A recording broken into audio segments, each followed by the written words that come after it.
Hoy utilizamos computadoras, teléfonos, tabletas y todo tipo de dispositivos sin pensar demasiado en el sistema operativo. Presionamos un icono, abrimos una aplicación, arrastramos un archivo, conectamos una memoria, cambiamos entre varias ventanas y todo parece ocurrir de una manera casi natural. La tecnología ha avanzado tanto que el sistema operativo se ha vuelto prácticamente invisible para la mayoría de los usuarios. Eso es algo positivo. Significa que ya no necesitamos conocer todos los detalles internos del computador para poder utilizarlo. No tenemos que saber cómo se asigna la memoria, cómo se crea un proceso, cómo se localiza físicamente un archivo o cómo se comunica una aplicación con un dispositivo. La interfaz se encarga de ocultar esa complejidad. Sin embargo, que no necesitemos conocer esos detalles para usar el computador no significa que hayan dejado de existir. Todo sigue ocurriendo detrás de bambalinas. Cada vez que hacemos clic sobre un icono, el sistema operativo interpreta nuestra acción. Localiza un programa, lo carga en memoria, crea uno o varios procesos, les asigna tiempo de procesador, comprueba permisos y prepara los dispositivos que la aplicación necesita. La diferencia es que ahora todo eso ocurre sin que tengamos que verlo. Y precisamente por eso resulta importante estudiar estos fundamentos. No porque todos tengamos que convertirnos en administradores de sistemas o memorizar comandos, sino porque comprender qué ocurre internamente nos permite utilizar mejor la tecnología. Y esto es todavía más importante en este momento. Estamos comenzando a depender de sistemas y agentes de inteligencia artificial capaces de ejecutar tareas, analizar información, utilizar aplicaciones e incluso tomar ciertas decisiones operativas. Cuando yo comencé a trabajar con computadoras, algo así habría parecido propio de la ciencia ficción. Pero esas tecnologías aparentemente extraordinarias siguen dependiendo de los mismos fundamentos que estudiamos en este curso. Procesadores, memoria, archivos, procesos, programas, sistemas operativos, redes, datos, permisos. Todo lo que hace un sistema de inteligencia artificial termina ejecutándose sobre una infraestructura computacional administrada por sistemas operativos. Y mientras más abstracta y sencilla se vuelve la tecnología para el usuario, más importante resulta comprender qué existe debajo de esa abstracción, antes de las interfaces gráficas. Yo tuve la oportunidad de utilizar computadoras desde una época en la que el trabajo se realizaba principalmente mediante texto. Incluso antes de que MS-DOS se convirtiera en el sistema dominante, de los computadores personales existía CP/M. CP/M fue uno de los sistemas operativos más importantes de la primera etapa de la microcomputación. Su interfaz era una línea de comandos. Al encender la computadora no aparecía un escritorio con ventanas, carpetas e iconos. Aparecía un indicador esperando que el usuario escribiera una instrucción. Para ver los archivos había que escribir un comando. Para copiar un archivo había que escribir otro comando. Para cambiar de unidad o directorio había que conocer la instrucción correspondiente. No había mucho espacio para explorar visualmente. Uno tenía que saber qué quería hacer y cómo indicárselo al sistema. Después apareció MS-DOS, que se convirtió en uno de los sistemas operativos más conocidos de los computadores personales compatibles con IBM PC. El modelo seguía siendo muy parecido. Una pantalla de texto, un prompt y una serie de comandos. Por ejemplo, si queríamos ver los archivos de un directorio, utilizábamos dir. Para cambiar de directorio, utilizábamos cd. Para copiar un archivo, copy. Para eliminarlo, del. Para crear un directorio, md. En aquella época, conocer los comandos era una parte fundamental de saber utilizar una computadora. No bastaba con encenderla, había que aprender a comunicarse con ella. El computador no adivinaba lo que queríamos. Una línea de comandos exige precisión. Si el comando estaba mal escrito, el sistema no podía ejecutarlo. Si indicábamos una ruta equivocada, el archivo no aparecía. Si escribíamos mal el nombre de una carpeta, recibíamos un error. Y si utilizábamos un comando peligroso sin comprender sus consecuencias, podíamos perder información. Eso obligaba al usuario a comprender mejor la estructura del sistema. Sabíamos en qué unidad estábamos, sabíamos cuál era el directorio actual, sabíamos dónde se encontraban los archivos, entendíamos que un programa debía ejecutarse desde una determinada ubicación. Veíamos con mayor claridad la relación entre las instrucciones y las operaciones realizadas por el computador. No quiero decir con esto que todo tiempo pasado haya sido mejor. Trabajar de esa forma tenía muchas limitaciones. Era menos intuitivo, era más difícil para los usuarios nuevos, exigía memorizar instrucciones. Y muchas operaciones que hoy realizamos en pocos segundos requerían varios comandos. Pero esa forma de interacción hacía mucho más visible el funcionamiento del sistema. MS-DOS y el computador personal. MS-DOS estaba pensado principalmente para computadoras personales con recursos muy limitados en comparación con los actuales. La memoria disponible era pequeña, los procesadores eran mucho menos potentes, el almacenamiento era reducido y normalmente se ejecutaba un programa principal a la vez. El usuario podía abrir un procesador de texto, una hoja de cálculo o algún otro programa, trabajar con él y, al terminar, regresar al sistema operativo. No existía la experiencia habitual que tenemos actualmente de mantener abiertas muchas aplicaciones, recibir notificaciones, reproducir contenido y ejecutar servicios en segundo plano. MS-DOS tampoco tenía un sistema de protección y aislamiento comparable con el de los sistemas modernos. Un programa podía tener acceso muy directo al hardware y a la memoria. Esto permitía aprovechar al máximo los recursos disponibles, pero también significaba que una aplicación con errores podía bloquear completamente el equipo. Era un sistema adecuado para las condiciones de su época, pero a medida que los computadores aumentaron su capacidad, también aumentaron las necesidades de los usuarios.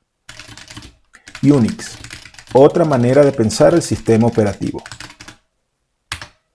Mientras MS-DOS se relacionaba principalmente con el computador personal, Unix se desarrolló bajo una filosofía diferente.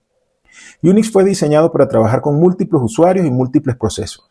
No se trabajaba solamente de que una persona ejecutara una aplicación en su computadora. El sistema debía permitir que diferentes usuarios trabajaran simultáneamente, manteniendo separados sus archivos, procesos y permisos. Unix consolidó conceptos que continúan siendo fundamentales. Usuarios, grupos, permisos, procesos, servicios, sistemas de archivos jerárquicos, programas que podían ejecutarse en segundo plano, herramientas pequeñas que podían combinarse. En Unix, la línea de comandos no era solamente una forma de abrir archivos o ejecutar programas. Era un ambiente de trabajo completo. Una herramienta podía obtener información, otra podía filtrarla, otra podía ordenarla y otra podía guardar el resultado. Los comandos podían conectarse mediante tuberías, de manera que la salida de un programa se convirtiera en la entrada de otro. Este modelo permitió crear operaciones muy poderosas combinando herramientas relativamente sencillas. El sistema de archivos de Unix. Unix también utilizó una manera distinta de organizar la información. En MS-DOS y Windows estamos acostumbrados a identificar las unidades mediante letras. La unidad C, la unidad D, una memoria USB que aparece como otra letra.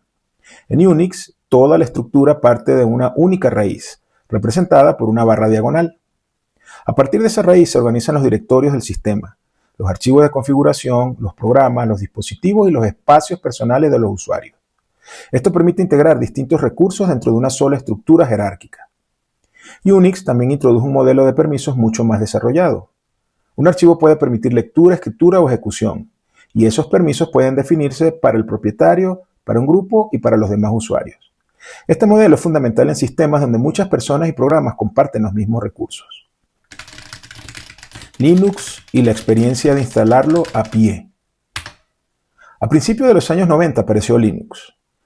En sentido estricto, Linux es el núcleo del sistema operativo, aunque normalmente utilizamos el nombre para referirnos al sistema completo formado por ese núcleo, las herramientas, las aplicaciones y la interfaz.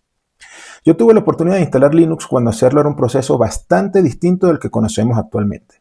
Había que hacerlo prácticamente a pie. Había que preparar las particiones, configurar el arranque, seleccionar los paquetes, reconocer dispositivos, revisar controladores, configurar la pantalla, configurar la red y en muchos casos resolver manualmente problemas de compatibilidad. No existía necesariamente un instalador gráfico que detectara todo y nos guiara paso a paso. La documentación y la línea de comandos eran fundamentales. Eso producía una sensación particular. Cuando finalmente lograbas que el sistema arrancara, reconociera la pantalla y se conectara a la red, sentías que realmente habías comprendido y controlado la máquina. En aquellos años, mientras Windows 3.1 comenzaba a popularizar las interfaces gráficas en los computadores personales, Linux mantenía una experiencia mucho más cercana a Unix y el trabajo mediante terminal. Hoy, instalar muchas distribuciones de Linux puede ser tan sencillo como instalar cualquier otro sistema operativo, pero la terminal continúa siendo una parte central de su cultura y de su administración. La llegada de las interfaces gráficas. La interfaz gráfica modificó completamente la forma en que las personas se relacionaban con el computador. En lugar de memorizar comandos, podíamos utilizar ventanas, iconos, menús y un puntero. Los archivos aparecían como documentos, Los directorios aparecían como carpetas. Los programas se abrían dentro de ventanas. Las opciones podían descubrirse recorriendo los menús. Para copiar un archivo ya no era indispensable escribir una instrucción. Podíamos seleccionarlo, arrastrarlo o utilizar las opciones de copiar y pegar. Esto hizo que la computación fuera accesible para muchas más personas. El usuario ya no necesitaba conocer previamente la sintaxis exacta de una operación. Podía explorar, podía probar, podía observar qué opciones estaban disponibles. La interfaz gráfica no eliminó la complejidad del computador, la ocultó y la organizó de una manera más comprensible. Windows y la normalización de la interfaz gráfica. Windows tuvo un papel fundamental en la expansión de este modelo. Las primeras versiones funcionaban estrechamente relacionadas con MS-DOS. Windows proporcionaba una interfaz gráfica desde la cual podían abrirse programas y administrarse archivos. Con el tiempo, Windows evolucionó hacia sistemas con una arquitectura mucho más avanzada. Las versiones modernas ya no son simplemente una interfaz colocada sobre DOS. Administran múltiples procesos, utilizan memoria virtual, protegen la memoria de las aplicaciones, controlan usuarios y permisos, administran dispositivos mediante controladores, ofrecen herramientas para supervisar procesos, servicios y recursos. La interfaz gráfica permite utilizar todas esas capacidades sin tener que interactuar directamente con ellas. Por ejemplo, cuando abrimos el explorador de archivos, estamos utilizando una representación visual del sistema de archivos. Cuando abrimos el administrador de tareas, estamos observando procesos, memoria, procesador y servicios. Cuando instalamos un dispositivo, el sistema busca y configura un controlador. Todo parece visual, pero las operaciones internas siguen siendo técnicas. La interfaz gráfica hace el trabajo por nosotros. Cuando comenzaron a popularizarse las aplicaciones con interfaces gráficas, surgió una especie de resistencia entre algunos usuarios y programadores. Quienes trabajaban exclusivamente mediante comandos podían considerar que utilizar una herramienta gráfica era una forma menos seria o menos profesional de trabajar. En programación también ocurrió algo parecido. Durante mucho tiempo el código se escribía utilizando editores de texto y se compilaba mediante comandos. Cuando aparecieron entornos gráficos que ayudaban a escribir, compilar y depurar programas, algunas personas pensaban que esas herramientas hacían el trabajo por el programador. Incluso podía despreciarse quien las utilizaba. Pero en mi opinión, esa crítica confundía la herramienta con el conocimiento. Una interfaz gráfica no reemplaza la capacidad de comprender un problema, no diseña por sí sola una solución correcta, no decide automáticamente la estructura de un programa, no elimina la necesidad de pensar. Lo que hace es facilitar determinadas tareas. Un entorno de programación puede resaltar errores, organizar archivos y ejecutar el compilador, pero el programador sigue necesitando comprender el lenguaje, la lógica, los datos y el problema que está resolviendo. Esto ocurre con prácticamente todos los avances tecnológicos. Una hoja de cálculo facilita los cálculos, pero no reemplaza la comprensión de los datos. Un procesador de texto facilita la edición, pero no escribe automáticamente un buen documento. Una herramienta gráfica de redes facilita la configuración, pero no reemplaza la comprensión de direcciones, protocolos y rutas. Y un agente de inteligencia artificial puede ayudarnos a producir una solución, pero comprender los fundamentos sigue siendo necesario para evaluar si esa solución tiene sentido. Lo que ocurre detrás de la interfaz. Supongamos que seleccionamos un archivo y lo arrastramos hacia otra carpeta. Desde nuestra perspectiva solamente movimos un objeto en la pantalla, pero el sistema operativo debe realizar varias operaciones. Debe identificar el archivo, localizar su ubicación, comprobar si tenemos permiso para moverlo, verificar si está siendo utilizado, actualizar la información del sistema de archivos, modificar la ubicación lógica del archivo o copiar sus datos, liberar el espacio anterior cuando corresponda, actualizar la ventana para reflejar el cambio. La interfaz gráfica convierte todas esas operaciones en una acción visual sencilla. Lo mismo ocurre cuando abrimos un programa. Hacemos doble clic sobre un icono, pero el sistema operativo debe localizar el archivo ejecutable, cargarlo en memoria, crear un proceso, asignarle recursos y permitirle utilizar dispositivos. La simplicidad de la interfaz no significa que el sistema sea simple. Significa que alguien diseñó una capa capaz de administrar esa complejidad por nosotros.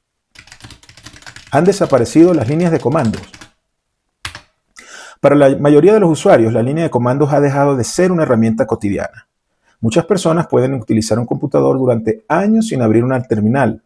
Sin embargo, las líneas de comandos no han desaparecido y por el contrario, siguen utilizándose ampliamente en administración de servidores, desarrollo de software, automatización, computación en la nube, ciberseguridad, análisis de datos, administración de bases de datos, diagnósticos de sistemas y configuración de redes.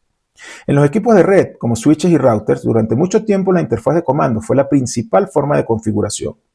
El administrador se conectaba al dispositivo y escribía instrucciones para crear redes, configurar puertos, establecer rutas o revisar el estado del equipo. Actualmente, muchos dispositivos ofrecen también interfaces gráficas. Podemos administrar redes desde páginas web, paneles visuales y plataformas centralizadas, pero nuevamente la interfaz gráfica no elimina los conceptos. Detrás de un botón que activa una red virtual sigue existiendo una configuración concreta. Detrás de una opción que habilita una ruta sigue existiendo una tabla de enrutamiento.